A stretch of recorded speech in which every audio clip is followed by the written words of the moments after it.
son guiados por el gran príncipe Árpad, y el bisnieto del gran príncipe Árpad es precisamente Esteban de Hungría, el cual se va a cristianizar.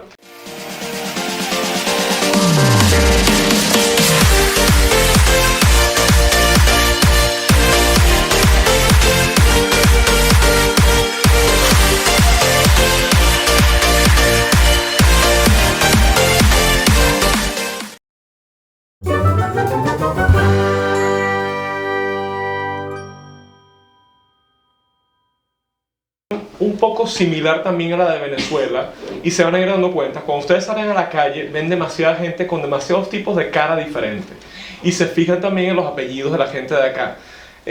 Son apellidos también bastante diferentes, y consiguen gente que tiene cara de polaco, gente que tiene cara de serbio, gente que tiene cara de austríaco, gente que tiene cara de alemán, etcétera, etcétera, etcétera. O sea, van a ver que aquí también, como justamente Hungría está en el medio de todo, digamos, de Europa Central, y está rodeada por tantos países de diferentes culturas, en los últimos 1000 años de historia, Hungría se ha ido enriqueciendo culturalmente, genéticamente, etcétera, etcétera, etcétera, de todos los vecinos. Entonces, claro, en los últimos 100 años más o menos ha habido un proceso consciente, cuando empieza todo lo que es la era del nacionalismo, etcétera, de que, bueno, la bandera y el himno del país, etcétera, que es a partir de los 1800, igual en todas partes del mundo. Aquí en Hungría también la gente empieza, mi apellido es Kokacek, entonces, bueno, eso es un apellido, yo que sé, serbio, por decir algo. Y entonces se cambia el apellido, ahora soy Kovac, un apellido húngaro. Entonces viene un proceso bastante consciente que pasó en los últimos años, y a veces uno ve gente que tiene una cara de rubio que parece un alemán salido, no sé, de la colonia Tovar o algo así, y resulta que tiene un apellido súper húngaro. Muy probablemente algún ancestro suyo cambió ese apellido y lo convirtió en húngaro. O sea, al punto al cual yo quiero llegar es que es un país también multicultural.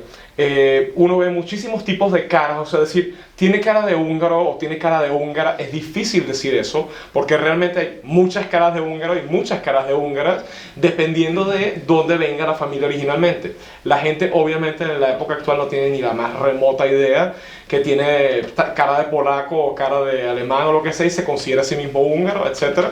Pero digamos que tiene también eso en común con Venezuela, que son países compuestos por gente, el caso de Venezuela, española, italiana, portuguesa, húngara, alemán, etcétera, etcétera, etcétera, etcétera, etcétera. Y el caso de Hungría, por razones diferentes y por un periodo de tiempo muchísimo más largo, obviamente, que son los últimos 1000 años, tiene, digamos, entonces esta mezcla cultural, genética, etcétera, que es también una cosa bastante particular, porque uno va a Alemania, uno va a España, uno va a República Checa, uno va a Francia, y la gente tiene una cara muy parecida el uno del otro, y es un poquito a veces incluso distinguir que, sí, será la misma señora de ayer, no.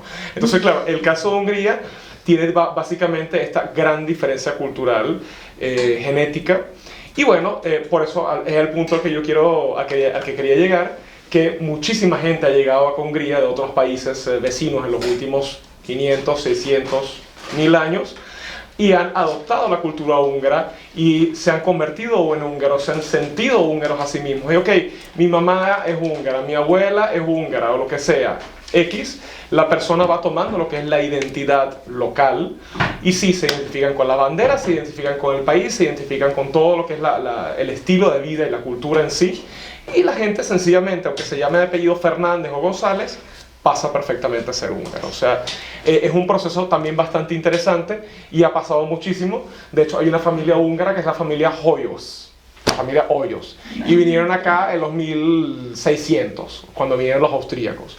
Entonces, uno consigue todo tipo de casos exóticos, así que también la gente que viene completamente a Hungría, de Venezuela, que tiene una conexión lejana de la madre, de la abuela, o quizás ninguna conexión, no se sientan tampoco en crisis, ni nada parecido, pues es un país también en cierta forma multicultural, y claro, lo que importa realmente es la identidad de la persona. Entonces, y los húngaros son muy receptivos, mientras la gente obviamente respete lo que es la identidad local, y obviamente les fascina si la gente trata de hablar un poquito, como dicen en Venezuela, arañar el húngaro, y si se sienten realmente identificados con la persona. O sea, yo me he dado cuenta que, por ejemplo, he ido al supermercado con unos amigos venezolanos que estaban aquí de visita, y entonces justamente la pobre cajera no se podía comunicar con ellos estaban tratando de pagar, Y bueno, ahí yo reaccioné inmediatamente y fui corriendo y entonces empiezo a traducir. La cara de alivio de la cajera fue ¡ah! ¡Que se lo sepan! Dice, claro. Y ya la señora encompinchada conmigo en el sentido positivo de la palabra, feliz que por fin, porque la pobre estaba sufriendo con los amigos venezolanos.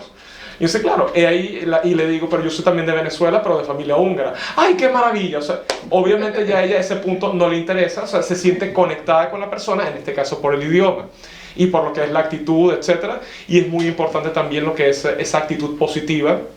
Y claro, el húngaro también tiene cierto concepto de que viene para acá, no les respeta su idiosincrasia, su cultura, sus costumbres, etc. Y si sienten que alguien está representando esa antítesis, van o pueden reaccionar de una forma negativa. Si se sienten que los están apreciando, respetando y dándole importancia a su cultura, van a ser completamente receptivos. No sé si Alicia, ¿qué opina con respecto a No, estoy totalmente de acuerdo. Creo que deberíamos entonces comenzar, sí, empezamos porque con se me olvidó. Sí. Realmente esto es una continuación, porque sí. la primera vez que... Voy a decir un par de palabras con respecto más o menos a grandes rasgos de qué hemos hablado hasta ahora.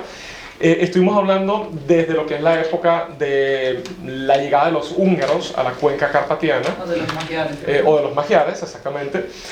Precisamente también tocamos el tema de Atila el Huno, pues los húngaros les encantaba y hasta el día de hoy muchísimos sienten una fascinación tremenda en conectar la casa real de los primeros reyes de Hungría, que empezó en el año 1000 con el rey San Esteban de Hungría, el rey más importante para los húngaros, es el fundador del reino de Hungría, el fundador de las diócesis, arquidiócesis, provincias, etcétera, todo el aparato político administrativo de Hungría, que fue el rey San Esteban, el cual se cristianizó y cristianizó también a los húngaros. Entonces, ahí el punto. Por eso es que el 20 de agosto es la fecha más importante en Hungría, es la fecha, según la tradición, de la canonización del rey San Esteban como San Esteban de Hungría.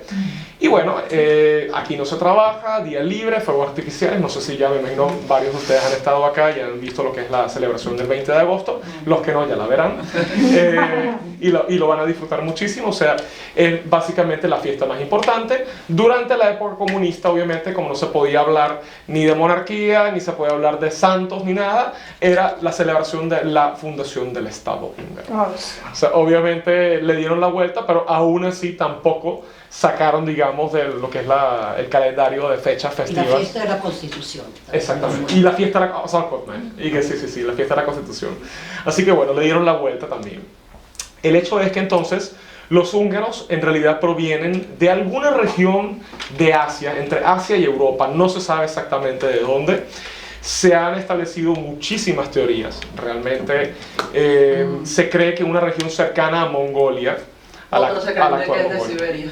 ¿Cómo? Otros se creen que Otros creen creen de Siberia. Sí, otros creen que también incluso vienen de Siberia. No se sabe exactamente. Lo que se cree es que los húngaros originales tenían más bien unos rasgos bastante asiáticos. No eran completamente chinos, japoneses, coreanos, etc. Pero digamos era una especie de híbrido entre lo que es los europeos y los asiáticos. ¿Qué sucede? Los húngaros llegan acá en el año 895 después de Cristo. Vienen alrededor de 300.000 húngaros, no se sabe exactamente, es lo que se logra estimar, y ocupan todo lo que es la cuenca de los Cárpatos aquí. Son guiados por el gran príncipe Árpad, y el bisnieto del gran príncipe Árpad es precisamente Esteban de Hungría, el cual se va a cristianizar. El Papa Silvestre II desde Roma le va a enviar la corona, la Santa Corona, que según la tradición es la corona de San Esteban. La Santa Corona se encuentra no solamente en el escudo de Hungría, que me imagino muchos de ustedes ya conocen o han visto el escudo de Hungría, es la que tiene la cruz doblada, y en el Parlamento. Quien no ha ido al Parlamento todavía, les recomiendo por favor vean el Parlamento, tienen que verlo porque no solamente por fuera es bonito, sino por dentro es fantástico.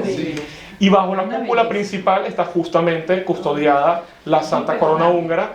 Si algún día llegase a haber monarquía en Hungría, no lo creo obviamente por la situación política, etc., el rey húngaro tiene que ser coronado a juro, porque sí, con esa corona, si no, no es legítimo, no es considerado legítimo como monarca. Básicamente transcurren los primeros 300 años de historia aquí de Hungría, desde el año 1000 hasta el 1300, con esta casa de reyes, la casa de Árpad, los descendientes de este gran príncipe que ocupa la provincia, la cuenca carpatiana. Y entonces vamos a tener invasión de los mismos mongoles, de los tártaros, van a destruir 3/4 partes del reino en el año 1241.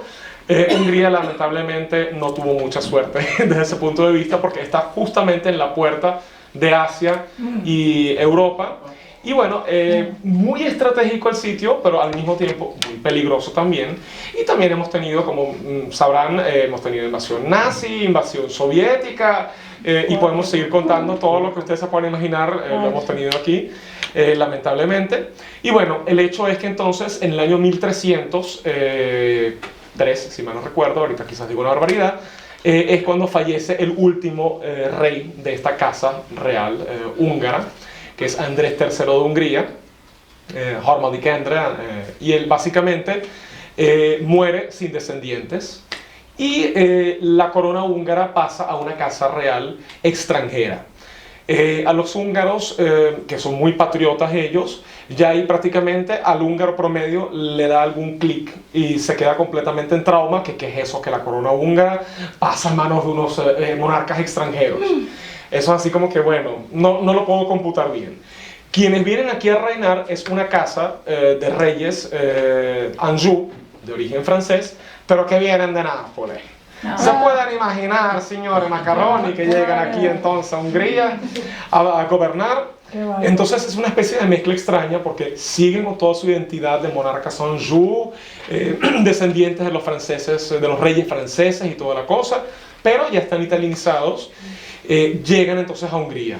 Es entonces, después de una muy larga época o periodo que le llaman interregnum, entre reinos, perdón, es que precisamente entonces van a haber reyes y antirreyes, discúlpenme, un poquito de agua.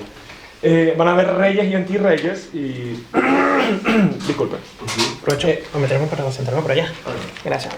Y entonces justamente va a ser Carlos I de Hungría.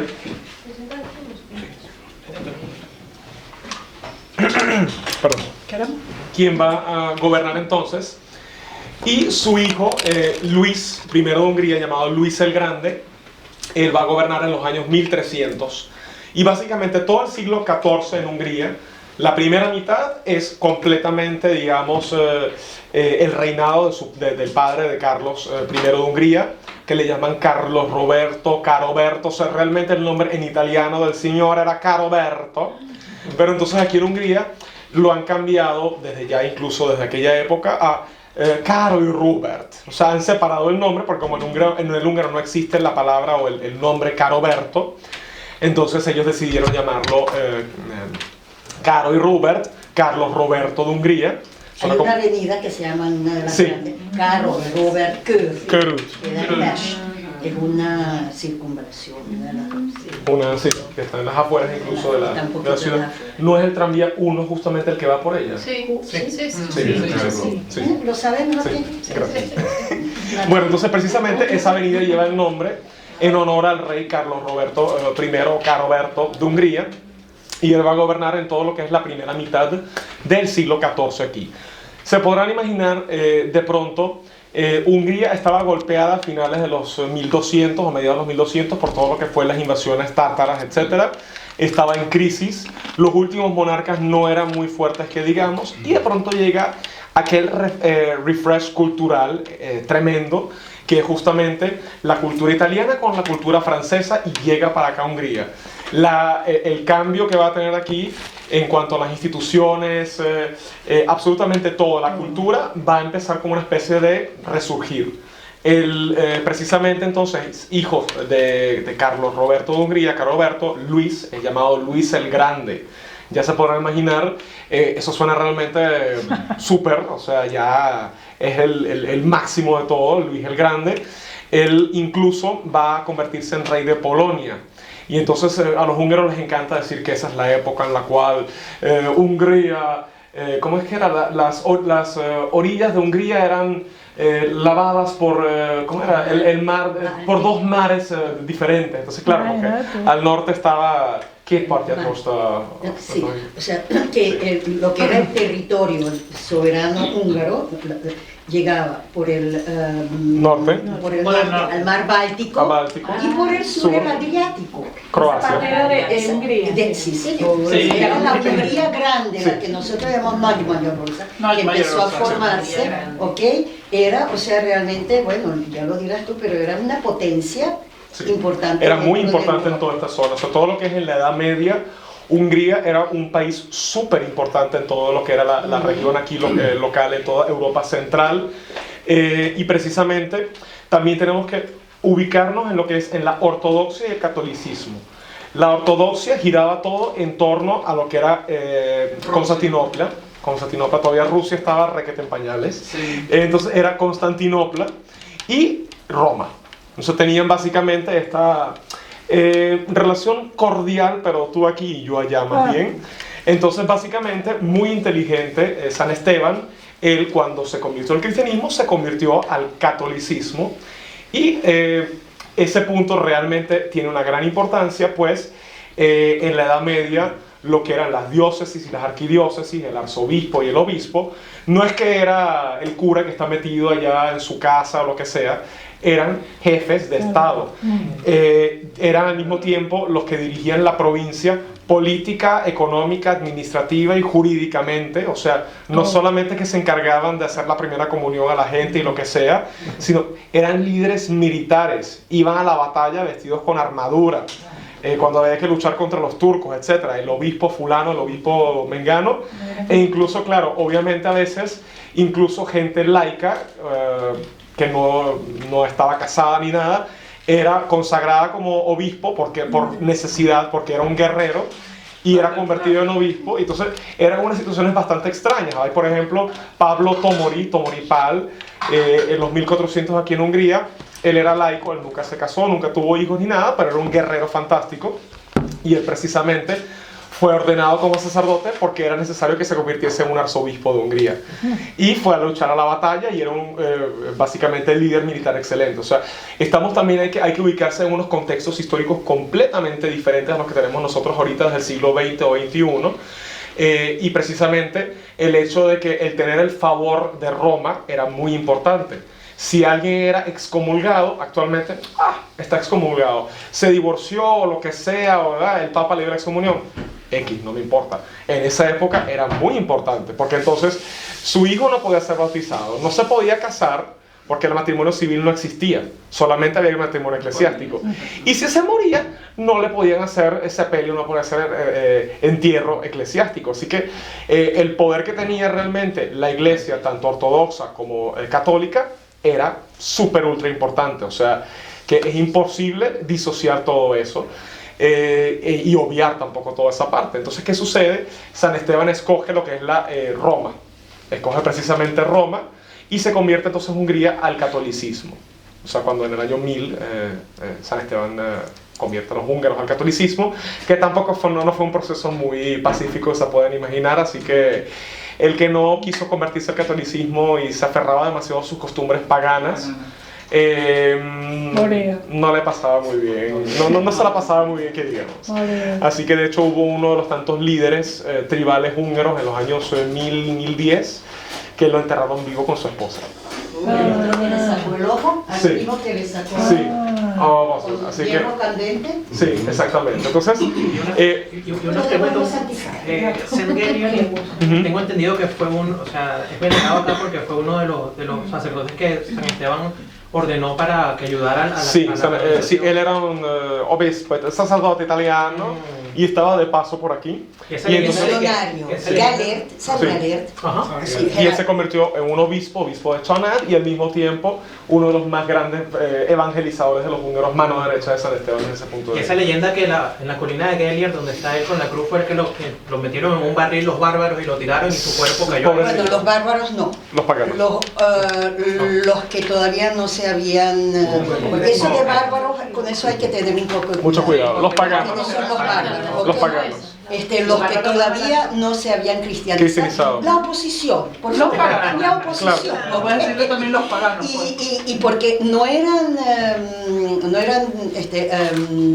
ateos. Los húngaros tenían sus creencias, creían en Baba, tenían hasta una especie de virgen, de madre santa.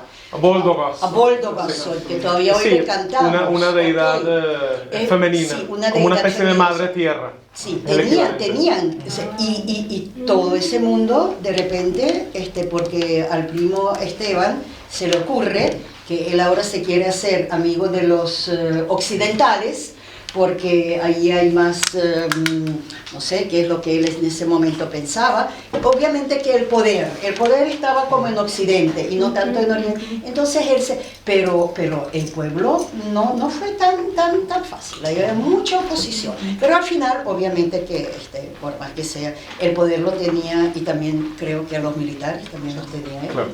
Sí, ya de hecho desde la época de San Esteban comenzaron a llegar caballeros medievales desde Austria en esa época no existía, de lo que era el Sacro Imperio Romano Germánico, de todas esas regiones, y ellos se convirtieron, digamos, en lo que es la parte de la corte de San Esteban. O sea, ¿qué sucede? Estamos hablando justamente todavía durante el reinado de San Esteban. San Esteban muere en el año 1038. Se pueden imaginar hace cuántas lunas atrás habrá sido eso. Muchísimo. Y bueno, justamente entonces, el rey San Esteban, sancionó muchísimas leyes. Se han preservado prácticamente, no todas, pero gran parte de ellas.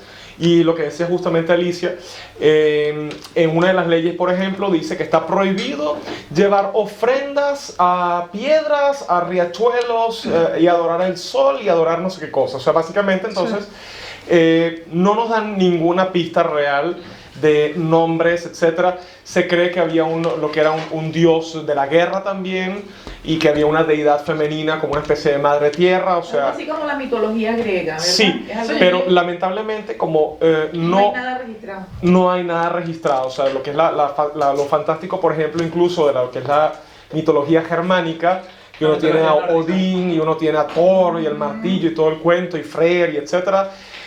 Gracias a Dios todo eso quedó muy bien documentado. Aquí lamentablemente, si bien los húngaros tenían lo que es la escritura rúnica, que la utilizaban, básicamente lo que hacían era tallas rúnicas en piedras y en sitios, etcétera, dejando básicamente mensajes cortos de 1 o 2 oraciones, pero no llegaron a haber textos, o sea, realmente rúnicos ni nada parecido de lo que es el idioma húngaro. Y bueno, tampoco pasó nada, como por ejemplo llegó a pasar en el caso de la cultura maya, azteca, etcétera, que llegó a ser conservada, preservada, por lo que es religiosos cristianos. Entonces tenemos el Popol Vuh, y entonces bueno, nos quedó, y Huitzilopochtli, yo qué sé, obviamente se notan demasiado que está distorsionado y tiene muchos rasgos cristianos metidos ahí por debajo. Pero, digamos, a grandes rasgos se logró preservar en sí muchísimo, nombres, imágenes, anécdotas, etc. Aquí, lamentablemente, no tenemos nada de eso. Cuando llegó el cristianismo fue sumamente fuerte y muy insistente.